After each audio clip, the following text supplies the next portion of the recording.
మీరు తెలంగాణ ఉద్యమంలో చాలా యాక్టివ్ గా పనిచేసింది.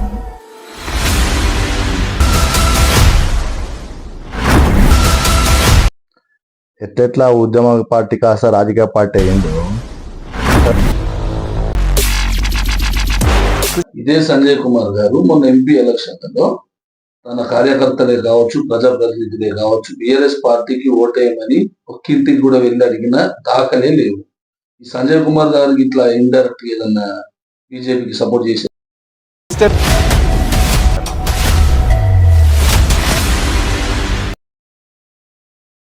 నెక్స్ట్ జీవన్ రెడ్డి గారి తర్వాత వాళ్ళ ఇంట్లో రాజకీయ వారసులు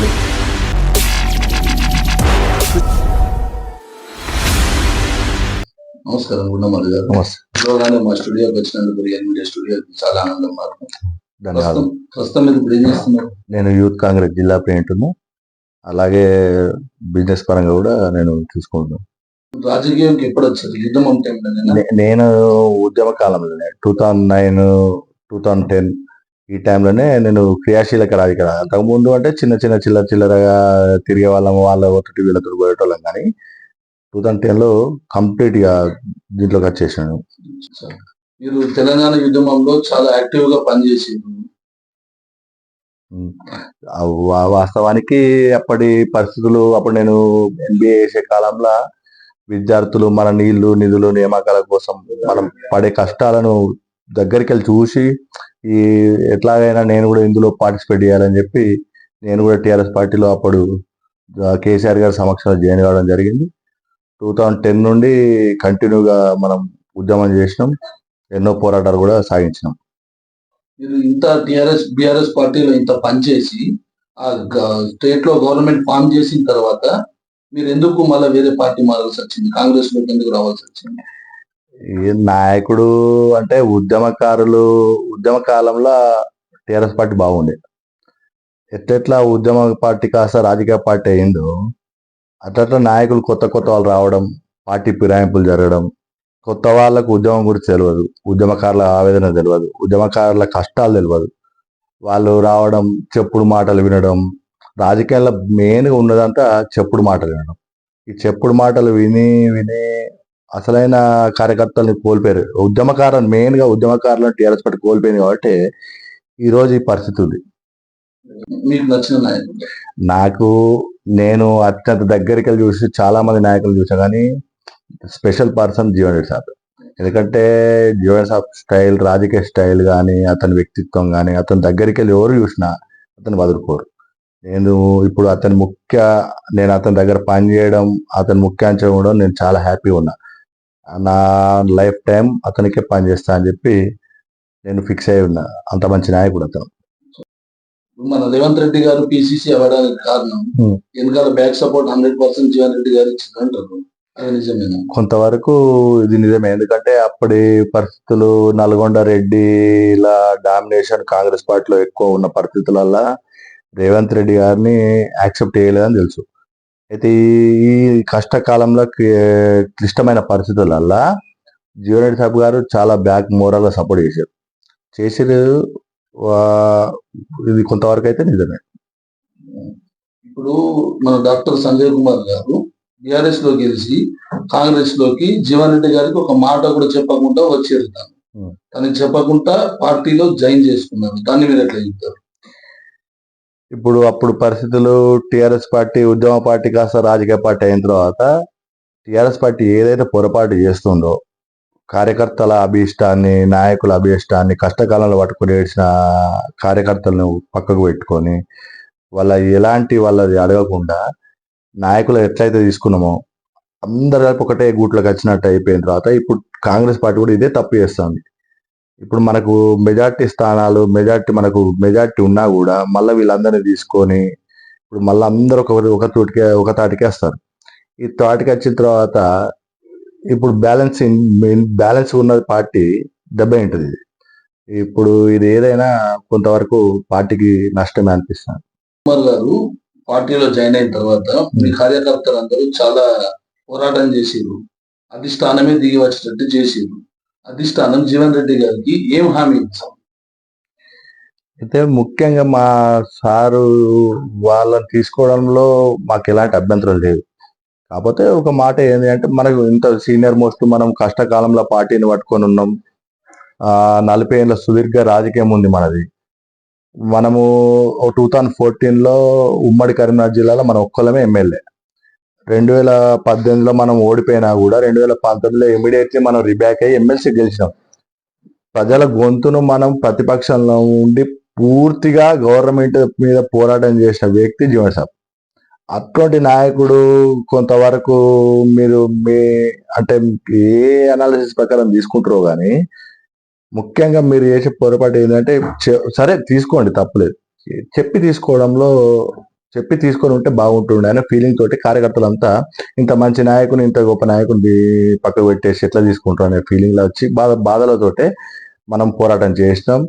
సరే అధిష్టానం దాన్ని పిలిపియడం మాట్లాడడం మీకు పక్కా ఖచ్చితమైన హామీ ఒకటి అయితే ఇస్తాం మేము ఇన్ ఫ్యూచర్ మీకు పక్కా మీకు బాగుంటది అని చెప్పడం ఇవన్నీ తర్వాత అందరం కొంచెం కూల్ అయిపోయారు. దాదాపుగా పార్టీ కూడా ఇప్పటికైతే సార్కు సముచిత స్థానం అయితే ఇస్తుంది. సంజయ్ కుమార్ గారు కాంగ్రెస్ పార్టీలోకి వచ్చారు కదా, జీవన్ రెడ్డి గారి వెనకాల ఉన్న కార్యకర్తలు సీనియర్ కావచ్చు జూనియర్ కావచ్చు వీళ్ళందరూ ఇప్పుడు జీవన్ రెడ్డి గారి వెనకాలనే ఉంటారా, సంజయ్ కుమార్ తో కూడా పనిచేస్తారా? అయితే ఇప్పుడు ఇది ఒకటి కష్టమైన ప్రశ్న. అయితే ముఖ్యంగా ఏంది అంటే నాయకులు అనేటోళ్ళు 2 రకాలు ఉంటారు. ఒకడు కమిటెడ్ నాయకుడు ఒకడు ఉంటాడు, కార్యకర్త ఉంటాడు. ఒకరేమో ఆ స్వలాభాని కోసం పనులు చేసుకోవడానికి వచ్చే నాయకుడు ఉంటాడు. మెయిన్ గా జీవన్ సాబ్ తోటి కష్టకాలంలో ఉన్న 30 ఏళ్ల నుంచి రాజకీయంలో ఉన్న వాళ్ళు ఎవరు కూడా జీవన్ సాబ్ను వదిలిపెట్టుకోరు. సరే ఏదైనా పని అవసరం ఉంది ఏదైనా ఉంది అంటే సార్ తోటే వేయించుకుంటారు. ముఖ్యంగా స్వలాభం కోసం పోయేటోళ్ళు అటు ఉంటారు ఇటు ఉంటారు. అతను కూడా ఇప్పుడు ప్రజెంట్ కాంగ్రెస్ పార్టీ కాబట్టి దీన్ని మేము పెద్ద తప్పుగా కూడా చూడకపోవచ్చు. సంజయ్ కుమార్ గారు కాంగ్రెస్ పార్టీ గవర్నమెంట్ ఫామ్ చేసిన కాడికి తను పార్టీలోకి వెళ్తుండు అనే న్యూస్ చాలా సార్లు వచ్చింది. తను ఎంపీ ఎలక్షన్లకు ముందు జాయిన్ అయ్యి జీవన్ రెడ్డి గారి గెలుపు కోసం పని చేస్తే బాగుంటుంది అని మీకు ఎప్పుడన్నా అనిపించిందా? వాస్తవానికి ముందు వచ్చుంటే రాజకీయ సమీకరణాలు చేంజ్ అవుతుండే. జగిత్యాల్లో కొంత మెజార్టీ అవుతుండే. సార్కు సపోర్ట్ ఉంటే బాగుంటుండే అని చెప్పి మేము అందరం అనుకున్నది. ఇదే సంజయ్ కుమార్ గారు మొన్న ఎంపీ ఎలక్షన్లలో తన కార్యకర్తలే కావచ్చు ప్రజాప్రతినిధులే కావచ్చు బిఆర్ఎస్ పార్టీకి ఓటేయమని ఒక్కింటికి కూడా వెళ్ళి అడిగిన దాఖలే లేవు. ఈ సంజయ్ కుమార్ గారికి ఇట్లా ఇండైరెక్ట్ ఏదన్నా బీజేపీకి సపోర్ట్ చేసేది అనుకుంటున్నారు? ఏ నాయకుడైనా ఒక పార్టీలో ఉంటే అంటే ముఖ్య నాయకులు ఒక పార్టీలో ఉండి ఇంకో పార్టీకి ఓటు వేయమని చెప్పి ఎవరు అడగరు, ఎవరు చెప్పరు. అది కరెక్ట్ కాదు. ఎంతైనా రాజకీయ అనుభవం ఉన్న నాయకులు అయితే ఎవరు అన్నారు. చిన్న చిన్న కార్యకర్తలు కింద కార్యకర్తలు చేసి ఉండొచ్చు, అది వేరు విషయం. కానీ ముఖ్య నాయకులు అయితే మాత్రం అట్లా ఉండకపోవచ్చు. సంజయ్ కుమార్ గారు కాంగ్రెస్ పార్టీలో జాయిన్ అయిన తర్వాత బిఆర్ఎస్ పార్టీ కేటీఆర్ గారు వచ్చి బిఆర్ఎస్ పార్టీ కార్యకర్తలతో సమావేశం పెట్టి అందులో ఎమ్మెల్యే గారిని తీవ్రమైన విమర్శలు చేసింది. ఆ ఎమ్మెల్యే గారు ఇప్పుడు మీ పార్టీలో ఉన్నారు కదా, మీరు ఎట్లా చెప్తారు దాన్ని? అయితే వాస్తవానికి కేటీఆర్ గారి ఆవేశం ఆవేదన అనేది ఒక సామాన్యమైన వ్యక్తిని ఒక ఎమ్మెల్యే స్థాయికి తీసుకొచ్చి ఎమ్మెల్యేగా దగ్గరుండి గెలిపించిన పార్టీ బిఆర్ఎస్ పార్టీ. జీవన్ సాబ్ 40 ఏళ్ళ సుదీర్ఘ రాజకీయ నాయకుని కొట్టాలి అంటే ఎమ్మెల్యే ఒక్క సంజయ్ కుమార్ తోటే కాదు అని చెప్పి కవితక్క తోడుండి దగ్గరుండి ఎమ్మెల్యే గారిని 2018లో గెలిపించింది. 2014 తక్కువ ఓట్లతో ఓడిపోయినా కూడా 2018కి వచ్చేసరికి సమీకరణాలు చేంజ్ అయ్యి కవితక్క అనే వ్యక్తి పక్కకుండి గెలిపించిన తర్వాత అతను కరెక్ట్ 2024 కాంగ్రెస్ గవర్నమెంట్ రాగానే వచ్చినే కాంగ్రెస్ తోటి కలిసిపోవడం, కాంగ్రెస్ పార్టీలో జాయిన్ అవ్వడం అనేది జరగడంతో ఆయన ఆవేదన ఆయన వ్యక్తం చేసిండు. వాస్తవానికి సంజయ్ కుమార్ గారు కూడా చేసేది ఆయన స్వలాభం కోసమా, జగిత్యాల అభివృద్ధి కోసమా అనేది ఆయనకు పక్కా ఆయన ప్లానింగ్ ఉంటుంది. జగిత్యాల అభివృద్ధి కోసం అయితే ఇద్దరు ముఖ్య నాయకులు ఉంటారు. ఒక ఎమ్మెల్యే ఉన్నాడు, ఒక ఎమ్మెల్సీ గారు ఉన్నారు. అభివృద్ధి ఫలాలు కూడా జగిత్యాలకు అందుతాయని చెప్పి ప్రజలంతా ఆశతోటి చూస్తున్నాం. ఎన్నో సంవత్సరాల నుంచి పెండింగ్ లో ఉన్న పనులు కూడా జగిత్యాల బాగున్నాయి. అవన్నీ జరిగితే అందరికి ఆనందమే. సంజయ్ కుమార్ గారు కేవలం నేను అభివృద్ధి కోసమే కాంగ్రెస్ పార్టీలోకి వచ్చిన అని చెప్తున్నారు. తను అభివృద్ధి కోసమే వచ్చినట్ట, తన కార్యవర్గం గాని తన బంధువర్గం గాని వాళ్ళ స్వలాభం కోసమా, వాళ్ళ పెండింగ్ బిల్లుల కోసం వచ్చిందా? దాన్ని మీరు ఎట్లా చెప్తున్నారు? నాయకుడు మరి సంజయ్ సార్ గారిది మనసులో ఏముందో మనకు తెలియదు, కానీ అతను బహిరంగంగా మాత్రం నేను అభివృద్ధి కోసమే, జగిత్యాల అభివృద్ధి అయితే లేదు, అభివృద్ధి కోసమే వచ్చిన అని చెప్పి చెప్తాడు. 10 ఏళ్ళు బీఆర్ఎస్ గవర్నమెంట్ ఉంది. 10 ఏళ్ళ బీఆర్ఎస్ గవర్నమెంట్లలో ఎన్నో అభివృద్ధి చేసామంటారు. సరే, ఇక ముందు కూడా ఏదన్నా ఈ నాయకుడు రావడంతో అభివృద్ధి జరిగితే సంతోషమే. ఇక పెండింగ్ బిల్లుల విషయం వచ్చేసరికి దాని గురించి మనకు తెలియదు. తెలియని దాని గురించి మనం మాట్లాడి కూడా కరెక్ట్ కాదు. అదే విషయాన్ని పదే పదే మన కేటీఆర్ గారు కూడా దాన్ని జస్ట్ బిల్లుల కోసమే అందులో జాయిన్ అయ్యింది అని చెప్పని తాను చాలా వ్యతిరేకించాడు. కావచ్చు, 2014 కాంగ్రెస్ వాళ్ళను బీఆర్ఎస్ పార్టీ జాయిన్ చేసుకున్నప్పుడు మరి ఇటువంటి పెండింగ్ బిల్లుల కోసమే వాళ్ళు పార్టీలో జాయిన్ అయి ఉండొచ్చు. అతను అదే ఆలోచనతోటి ఇతను కూడా అతను జాయిన్ అయ్యింది కావచ్చు అని చెప్పి అనుకోవచ్చు. సంజయ్ కుమార్ గారు కాంగ్రెస్ లో జాయిన్ అయ్యి నెల అవుతుంది. ఇప్పటికీ తను పెద్దలు జీవారెడ్డి గారిని కలవలేదు. ఇది ఇట్లానే ఉంటుందా ఇక ముందు కూడా, లేకుంటే ముందైనా కలిసే అవకాశాలు ఉన్నాయా? దాని గురించి మీరు ఏమనుకుంటున్నారు? ఇద్దరి మధ్యలో సమన్వయ లోపం అయితే ఉంది. ఇక ముందు వీళ్ళు కలిసి పని చేయాలన్నా లేదా ఒంటరిగా పని చేసుకోవాలా అనేది అధిష్టానం చూసుకుంటారు. అధిష్టానం ఏ మేరకు ఏది నిర్ణయిస్తే జగిత్యాలలో జరుగుతుంది. మరో 8 నెలల్లో జీవన్ రెడ్డి గారు ఎమ్మెల్సీ పదవి కాలం అయిపోతుంది. తర్వాత తన రాజకీయ భవిష్యత్ ఏంటి? 8 నెలల తర్వాత ఎమ్మెల్సీ ముగుస్తుంది. దాని తర్వాత జీవన్ రెడ్డి సాబ్ గారికి సముచితమైన స్థానం అయితే లభిస్తుందని చెప్పి అధిష్టానం నుంచి ఆశిస్తున్నాయి. చూద్దాం, వెయిట్ చేసి చూద్దాం. ముఖ్యంగా అతనికి మంచి పదవి వస్తాయని చెప్పి అందరం ఆశిస్తున్నాం. రేవంత్ రెడ్డి గారు పిసిసిగా పనిచేశారు కాబట్టి తనకు సీఎం అయ్యే అవకాశం దక్కింది. అదే మొదటిగా ఫస్ట్ జీవన్ రెడ్డి గారి పేరే వినిపించింది పిసిసిగా. కొన్ని సమీకరణలతోటి జీవన్ సాబు గారి దగ్గర ముఖ్యంగా ప్రజల మనిషి అతను.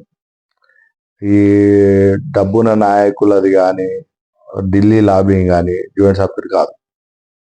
ఎప్పుడైనా పెద్దలు జీవన్ రెడ్డి సార్ గారు ప్రజలను పట్టుకొని ఉన్నాడు, పైన అధిష్టానాన్ని పట్టుకొని లేడు. అది కొంత సార్కు మైనస్ అయ్యింది. దానివల్లనే మనకు రావాల్సిన పిసిసి వెనుకకేందని చెప్పి ఇప్పటికే అనుకుంటారు. నెక్స్ట్ జీవన్ రెడ్డి గారి తర్వాత వాళ్ళ ఇంట్లో రాజకీయ వారసుడు ఎవరు? నెక్స్ట్ జీవన్ సాబు గారి చిన్న కోడలు చరిష్మారెడ్డి గారు చాలా యాక్టివ్. తను కూడా ప్రజల బాధలు దగ్గరికి వెళ్ళి చూసే వ్యక్తిగా, మేము చాలా దగ్గరికి వెళ్ళి ఎమ్మెల్యే కానీ ఎంపీ కానీ 2 ఎలక్షన్లో తిరిగినాం. తను వస్తే కొంచెం ప్రజలల్లా సేమ్ మరొక జీవన్ రెడ్డి గారు అవుతారని చెప్పి అనుకుంటున్నాను. జీవన్ రెడ్డి గారు అంటే జగిత్యాలలో చాలా బలమైన నాయకుడు. తను జగిత్యాలలో ఎమ్మెల్యే, నిజామాబాద్లో ఎంపీ ఓడిపోవడానికి గల కారణాలు ఏంటి? ముఖ్యంగా ఇది జీవన్ సాబ్ గారు ప్రతిరోజు ప్రజల కోసం ఇంటి దగ్గరనే ఉండడం, ప్రజల సమస్యలను దగ్గరుండి చేయడం, గెలిచినా ఓడినా వాళ్ళకి పనులు చేయడం బాగా పొరపాటాయి. ఇక్కడ ఏమైంది అంటే జీవన్ సాబ్ గారు ఎప్పుడు జీవన్ సాబ్ గెలిచినా ఓడిపోయినా మాకు పని చేస్తాడు అనే ఫీలింగ్ తోటి వాళ్ళు ఎప్పుడు నాయకుడు ప్రజలు అందుబాటులో ఉంటాడు కాబట్టి వాళ్ళు కూడా రెగ్యులర్ చూసి వాళ్ళకు ఏమైందో కానీ ఓట్లు వేయడం మానేసారు. మళ్ళా జీవన్ సాబ్ గారు ఉన్న సెకండ్ క్యాడర్ కూడా ఒక 30 years నుంచి అంతా ప్రతి విలేజ్లో కానీ టౌన్లో కానీ 30 ఏళ్ళ నుంచి వాళ్ళు చేస్తూ ఉంటారు. ప్రజలు కొత్తగా కోరుకుంటారు. ఇప్పుడు ఈ నాయకులు అందరూ పాత వాళ్ళు అయిపోయారు. వీళ్ళు సరే మంచి చేసిరా చెడు చేసిరా అనేది పక్కకి వెడితే, కాకపోతే వీళ్ళని చూసి కొంచెం బోర్ వచ్చిందా, వ్యతిరేకత వచ్చిందా అనేది లేక కొంత ఓటింగ్ కాడ మాత్రం మనం దెబ్బ ఈ ఎలక్షన్లకు ముందు కొద్ది మంది మేము వచ్చి పార్టీలో జాయిన్ అవుతామంటే మీ సీనియర్ నాయకులు రానివ్వలేదట. మాకు మా పేరు ఎడబోతుందనో ఏదో ఏదో కారణాల వల్ల కొందరు సీనియర్ నాయకులు కొత్త వాళ్ళు జాయిన్ అవుతాంటే ఛాన్స్ ఇవ్వలేరని మాకు వినబడ్డది. అది ఎంతవరకు నిజం? అట్లా ఏమి ఉండదు. కొన్ని సమీకరణాలు అయితే చూస్తారు. ఇప్పుడు సీనియర్ లీడర్లు కొత్త వాళ్ళు వస్తా అంటే తీసుకోకపోవడం అనేది కాదు, కానీ కొంత బ్యాలెన్సింగ్ అయితే చేయాలి. పార్టీల రాజకీయ పార్టీ కదా, కొంత బ్యాలెన్సింగ్ అయితే చేస్తారు. రేవంత్ రెడ్డి గారు గవర్నమెంట్ ఫామ్ చేయడానికి 63 మంది ఎమ్మెల్యేలు ఆల్రెడీ ఉన్నారు మీ పార్టీ. ఎంఐఎం కూడా మేము కాంగ్రెస్ తోని చెప్పేసింది. అయినా కూడా 70 సీట్లు ఉన్నా కూడా మళ్ళీ వేరే ఇతర పార్టీల నుంచి ఎందుకు ఆ ఎమ్మెల్యేలను తీసుకుంటున్నారు? అంటే ఇవి తీసుకోవడం పాత వాళ్ళకి చెక్ పెట్టడానికేనా, సీనియర్లను తొక్కేయడానికేనా? మేధావులల్లా రేవంత్ రెడ్డి గారు ఒకరు. ముఖ్యంగా ఏంటంటే అట్లాంటిది ఏమి ఉండదు అనుకుంటున్నా. ఇంకొకటి, రేవంత్ రెడ్డి గారే కాంగ్రెస్ పార్టీ, ఇది టిఆర్ఎస్ పార్టీ కాదు. రేవంత్ రెడ్డి గారే ఫైనల్ బాస్ కాదు. అధిష్టానం ఉంటుంది, రాహుల్ గాంధీ గారు ఉంటారు, వాళ్ళు చూసుకుంటారు. సీనియర్లను చెక్ పెట్టడం అనేది పెద్ద తప్పది. అట్లాంటిది ఏమి ఉండకపోవచ్చు. ఎందుకంటే పార్టీకి సీనియర్ల అనుభవం కావాలా, కొత్త వారి చురుకుదనం కావాలి. మరి వాళ్ళు ఏ విధంగా ఆలోచిస్తున్నారు అనేది మనకైతే తెలియదు. టిఆర్ఎస్ పార్టీ చేసిన తప్పే మళ్ళీ చేసుకున్నారు కదా కాంగ్రెస్. అది మాత్రం కొంతవరకు కరెక్ట్. ఎందుకంటే పార్టీ ఫిరాయింపులు ప్రోత్సహించడం అనేది చాలా సరే. ఇప్పుడు వచ్చిన వారు మళ్ళా రేపు పార్టీ కష్టకాలంలో ఉంటారా అన్న నమ్మకం కూడా లేదు. అయినా మరి వీళ్ళు ఏ అనాలిసిస్ ప్రకారం తీసుకుంటారో తెలియదు. రేవంత్ రెడ్డి గారు ఎలక్షన్ ప్రచారంలో ఈ ఒక్క పార్టీలో గెలిచి ఇంకో పార్టీలోకి వెళ్ళిన ఎమ్మెల్యేని ఊర్లోకి వస్తే రాళ్ల బట్టి కొట్టి చంపండి అని చెప్పారు. ఇప్పుడు అలాంటి రేవంత్ రెడ్డి గారే పార్టీ ఫిరాయింపుల్ని ప్రోత్సహిస్తున్నారు. దీన్ని ప్రజలు ఎలా చూడాలి? అప్పటి పరిస్థితులు అప్పటి.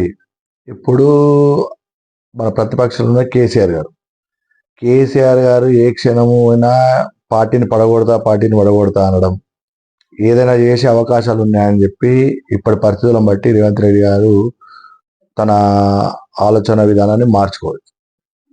పూర్తి మెజారిటీ ఉన్న మీరు ఈ కేసీఆర్ ఇంకెవరో వచ్చి మేము పార్టీ పడగొడతా అంటే మీరు భయపడాల్సిన అవసరం లేదు కదా. మీరు ఎందుకు భయపడుతున్నారు? భయపడడానికి కాదు, కానీ ముందు చూపు. మనం ఇప్పుడు వారు మా ఎమ్మెల్యేలను అది చేయడమో, లేకపోతే మీ పార్టీ గవర్నమెంట్ పడగొట్టి మేము గవర్నమెంట్లోకి వస్తాం అనడం అనేది సరే. మనం ముందు చూపుతోటే కేసీఆర్కి చెక్ పెట్టడానికి వాళ్ళ దాంట్లో మీరు పడగొట్టడం ఏంది, మేమే మొత్తం మీ వ్యవస్థనే కూల్చుతాం. మీరు జిల్లా యువజన యూత్ అధ్యక్షుడిగా పనిచేస్తున్నారు. ఇంకా ముందు ఇప్పుడు మీ పార్టీ గవర్నమెంట్ ఫామ్ చేసింది, మీరు ముందులో నామినేటెడ్ పదవి ఏదైనా ఆశిస్తున్నారా, లేదంటే పార్టీ పదవి ఆశిస్తున్నారా? ఇప్పుడు నాది యూత్ కాంగ్రెస్ ఎలక్షన్ 3.5 సంవత్సరాలు చేశాను. ఇప్పుడు మా పీరియడ్ అయిపోయి వస్తుంది. ఇప్పుడు యూత్ కాంగ్రెస్ ఎన్నికల నోటిఫికేషన్ వచ్చింది తెలంగాణ రాష్ట్రానికి.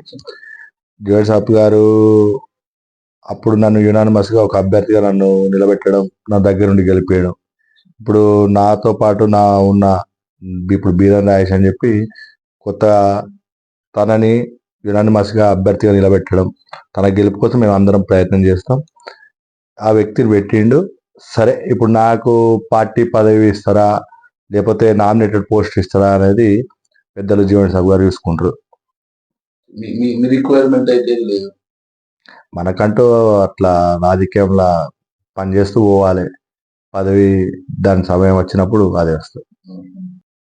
రానున్న స్థానిక సంస్థల ఎలక్షన్లలో మీరు ఇట్లా పోటీ చేస్తారా? ఇప్పటికైతే నేనేం ప్రిపేర్ కాలేదు. చూద్దాం, ముందు అధిష్టానం ఏ నిర్ణయం తీసుకుంటూ దాన్ని బట్టి. స్థానిక సంస్థల ఎలక్షన్లలో బీ ఫార్మ్స్ మన సీనియర్ నాయకుడు జీవన్ రెడ్డి గారు ఇస్తారా, మొన్న వచ్చిన ఎమ్మెల్యే సంజయ్ కుమార్ గారికి ఇస్తారా అని నాయకులలో అది ఒక ఆందోళనకరం అయిపోయింది. దాని గురించి మీరేమంటారు? ఈ బీ ఫార్మ్స్ ముచ్చట అనేది ఇద్దరిని పిలిచి అధిష్టానం చూసుకుంటుంది. అధిష్టానం ఎవరికి చెప్తుంది, ఎవరికి ఇవ్వాలి అనేది మనకంటే ఎక్కువ వాళ్ళు కూడా జగిత్యాల మీద ఫోకస్ పెట్టారు. జగిత్యాల ఎట్లయితే బాగుంటుంది, ఏం చేస్తే బాగుపడుతుంది అనేది కూడా వాళ్ళు చూస్తారు. వాళ్ళు ఏ నిర్ణయం తీసుకుని చూద్దాం ముందు. ఎమ్మెల్యే డాక్టర్ సంజయ్ కుమార్ గారితో మీరు ముందు కలిసి పనిచేసే ఆలోచనలు ఏమైనా ఉన్నాయా? నేను ఎమ్మెల్యే సంజయ్ కుమార్ కోసం ముందు అంటే నేను రావడం అనేది నేను కష్టకాలంలో ఉన్నప్పుడు నన్ను పెద్దలు ఎమ్మెల్సీ జోయల్ సాబ్ గారు గుర్తించి తీసుకొచ్చి పార్టీలో సముచిత స్థానం ఇచ్చారు. సరే పార్టీ ఏది ఆదేశించి ఎవరితో పని చేయమంటే వాళ్ళతో పనిచేస్తాం. మేము సంజయ్ కుమార్ కోసం పనిచేయం, కాంగ్రెస్ పార్టీ కోసం పనిచేస్తాం. మీ రాజకీయ గురువు ఎవరు? మా రాజకీయ గురువు వన్ అండ్ ఓన్లీ పెద్దలు జీవన్ సాబ్ గారు. ఎందుకంటే చెప్పాను కదా ఇంతకుముందే, కష్టకాలంలో ప్రజలకు కష్టకాలంలో నన్ను గుర్తించడం, మంచి సముచిత స్థానం ఇవ్వడం, పక్కకు ఉండడం, నా కష్టపడితే వెన్నంటే ఉండడం, ఆ వ్యక్తిని మన దగ్గరికి వెళ్ళి చూస్తే ఏ వ్యక్తి వదులుకోడు. అంత మంచి నాయకుని దగ్గర నేను పనిచేస్తున్నందుకు నేను ఈరోజు చాలా ఆనందంగా ఉన్నా. నాకు ఎప్పటికీ ఎప్పుడైనా జీవన్ సాబ్ గారే నా గురువు గారు. Thank you. Thank you.